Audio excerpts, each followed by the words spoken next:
नमस्कार. मी तुमच्या विचाराचा वैचारिक भागीदार कोच काशीनाथ. ज्याप्रमाणे सृष्टीमध्ये वेगवेगळे सीझन असतात, त्याप्रमाणे आपल्या आयुष्यामध्ये सुद्धा वेगवेगळे सीझन येत असतात. उदाहरणार्थ, पहिल्यांदा आपण जर असा विचार केला की विंटर किंवा हिवाळा जो येतो, त्यावेळेला काय होतं, सृष्टीमध्ये काय होतं, तर सृष्टीमध्ये थंडीचं प्रमाण वाढलेलं असतं, कोल्ड डिफिकल्टीज वाढलेले असतात, हॉरिबल कंडिशन्स झालेले असतात, कुठलं काही घडत नसतं. आणि म्हणून आपल्याला माहिती आहे की बेडूकसुद्धा त्या कालावधीमध्ये शीतकाल समाधीमध्ये जातो.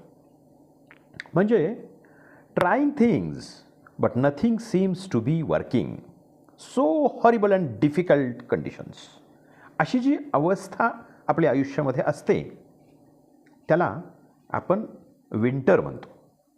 म्हणजे या विंटरच्या, या कोल्डच्या या कालावधीमध्ये आपण कठीणातल्या कठीण परिस्थितीमधून निघालेलो असतो.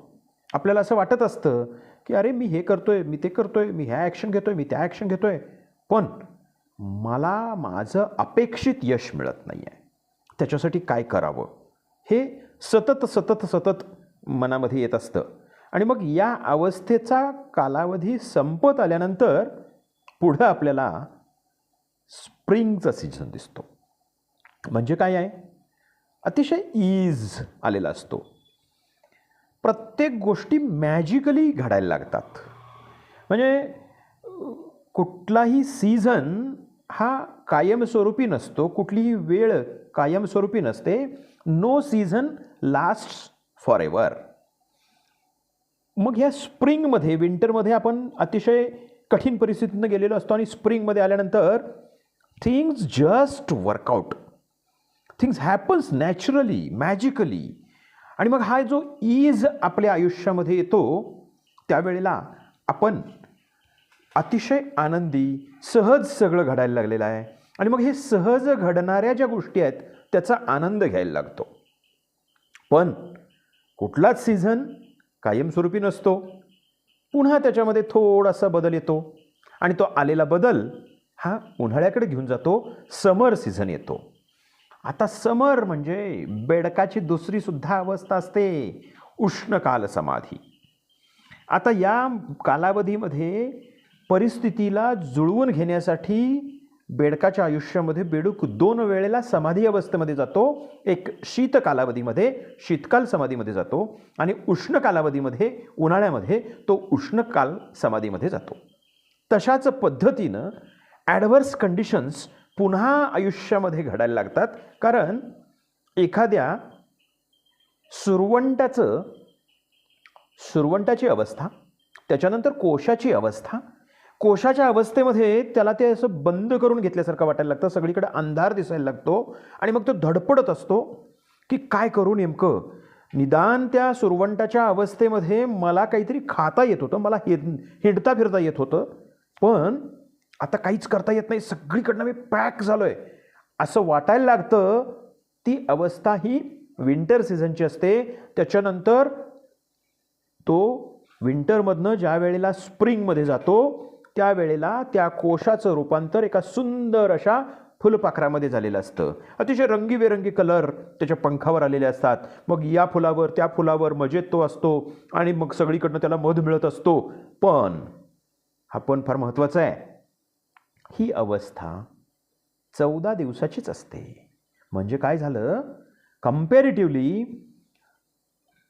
सुरवंटाची अळी अवस्था आणि कोश अवस्था ही मोठी असते, पण ही नंतरची आलेली फुलपाखराची अवस्था, स्प्रिंग सीझन, हा विंटरपेक्षा कम्पॅरेटिव्हली छोटा असतो आणि लगेच समर येतो पुढं.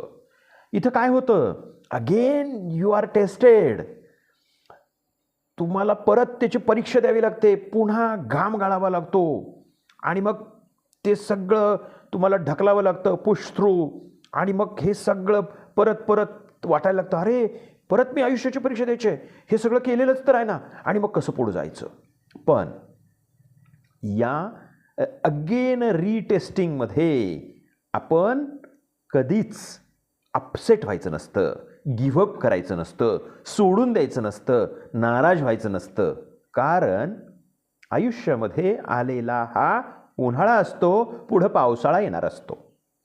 आणि मग पावसाळा ज्या वेळेला येतो त्या पावसाळ्यामध्ये परिस्थिती कशी घडणार आहे याचे चान्सेस 50-50% असतात. Based on how you performed in the summer, either very pleasant and beautiful or can destroy everything and flooded.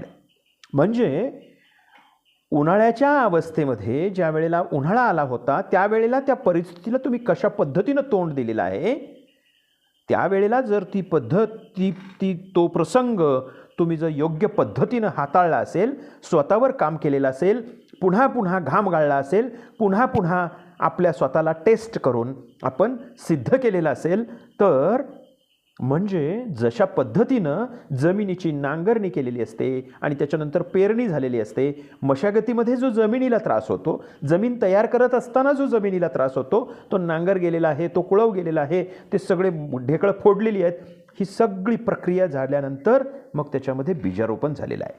आणि मग पाऊस चालू झाला की छानपैकी पीक उगवून आलेलं आहे आणि मग तो जो एक प्लेजंटनेस आहे, तो ब्युटिफुल सगळा तो जो सीन आहे, तो जो फील आहे, हा मिळतो.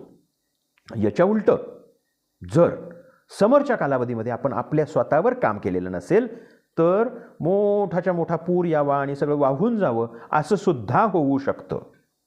आता काय झालं, उन्हाळ्यामध्ये आपण काय आपल्यावर काम केलं, उन्हाळ्यामध्ये आपण कसं वागलो, त्याच्यावर आपला पावसाळा ठरू नये. आणि मग everyone has to go through these seasons multiple times. हे कुणालाही चुकलेलं नाही. उन्हाळा, पावसाळा, हिवाळा. आणि हिवाळ्यामध्ये मी काय म्हटलं, 2 पद्धती आहेत, एक कठीण हिवाळा आणि एक आल्हाददायक हिवाळा, म्हणजे विंटर आणि स्प्रिंग. आता ही जी अवस्था आहे, या अवस्थेमधून हा जो कॉन्ट्रास्ट आहे, या कॉन्ट्रास्टमधून आपण प्रत्येकजण कशा पद्धतीनं आपण स्वतःला सावरतो, स्वतःला घडवतो, त्याच्यावर आपली ही जर्नी कुठल्या दिशेनं जायचं हे ठरते. Enjoy the spring again and again and then test yourself again and again.